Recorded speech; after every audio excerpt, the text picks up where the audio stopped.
Hello again to our viewers, and thanks again for staying with us. We're on day two of the Trinidad and Tobago Energy Conference here in Port of Spain, Trinidad.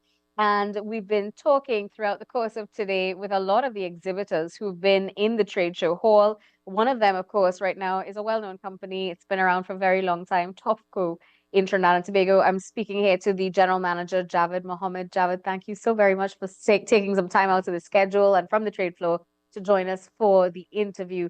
Tell us a little bit about your thoughts, your perspectives. The theme of this year's conference is accelerating action, and it comes on the heels of a lot of developments, exciting developments, positive developments on the energy sector in Trinidad and Tobago, everything from the signing of the Dragon licenses to other things in renewable energy, a lot of developments happening on the landscape.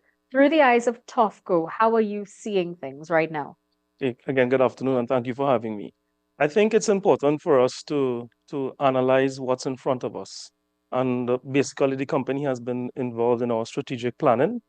Our strategic planning has been broken down into three phases, which would be short term, medium term, and long term.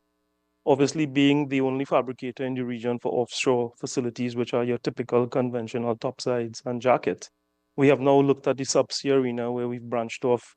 Apart from doing 11 major platforms for Trinidad and Tobago, we're now in the region where we're focusing on subsea aspects. We are in Guyana with a joint venture.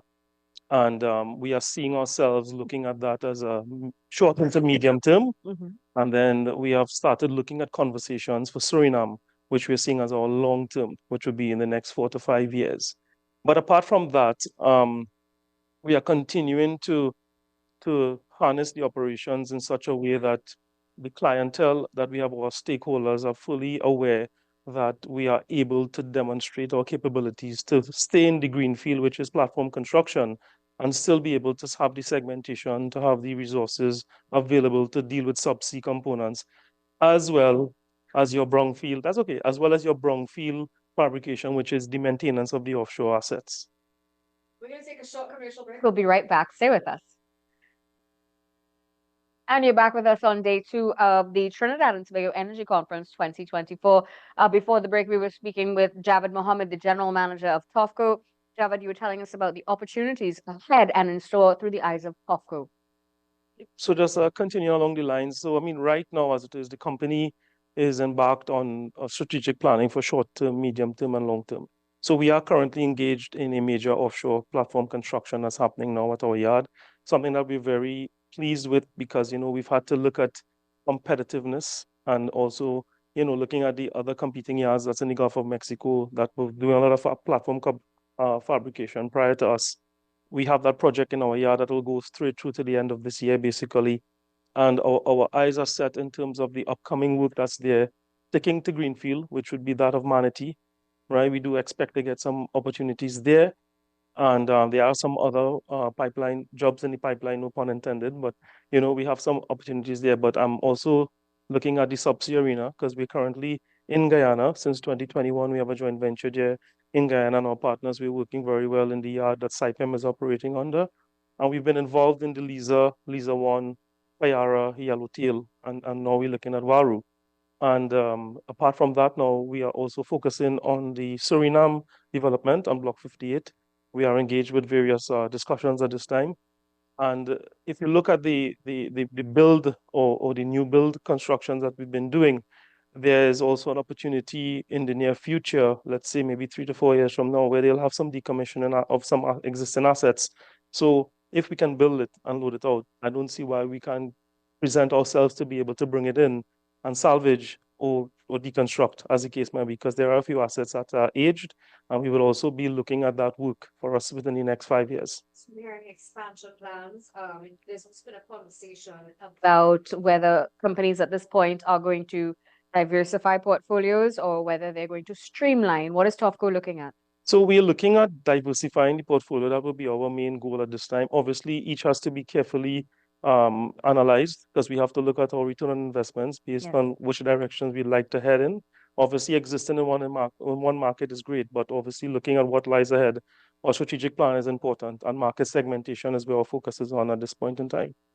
What are some of your challenges right now looking ahead? I hear a lot of opportunity, People want to accelerate action, which of course is the intent. Where are the challenges? I think we have to do and demonstrate what we've been looking at in terms of our planning, in terms of being competitive.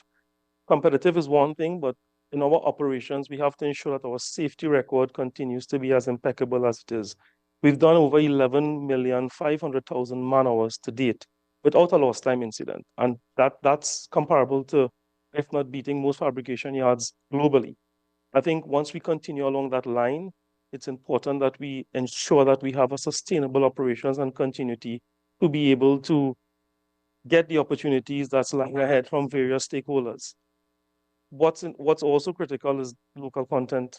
Yes. That is key to us. At the end of the day, we have shown the growth of the company in 20 years. We've had our challenges, but we've been able to stick around. It was critical for us managing a fabrication yard of our size during a low economic downturn, right? And then also having to deal with COVID. That also gave us a lot of challenges. Luckily, our fabrication yard has never shut down since we've started.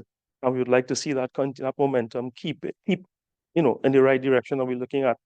Once we have that support, I mean, the government of Trinidad and Tobago has been very supportive. The Energy Chamber has been very supportive, but we need to understand that at the end of the day, we've had our challenges, but I won't want to use this forum for any negativity because we're all about being positive.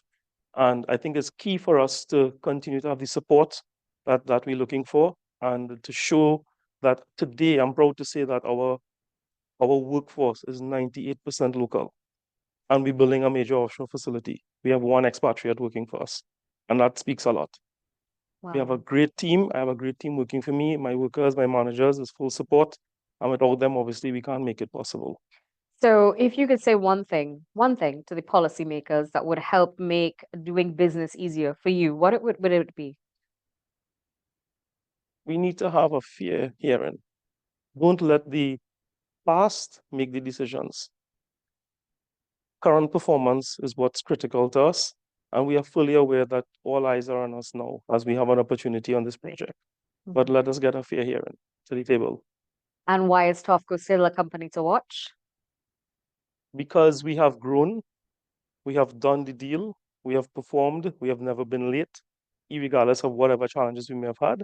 Our quality record is impeccable, our HSE record is impeccable, and we continue to develop nationals that either continue to work for us or represent us in some of these stakeholders' offices. So we're proud of that. All right, Javed Mohammed, one of the exhibitors here on the trade floor at the 2024 edition of the Trinidad and Tobago Energy Conference. Stay with us. We'll be right back.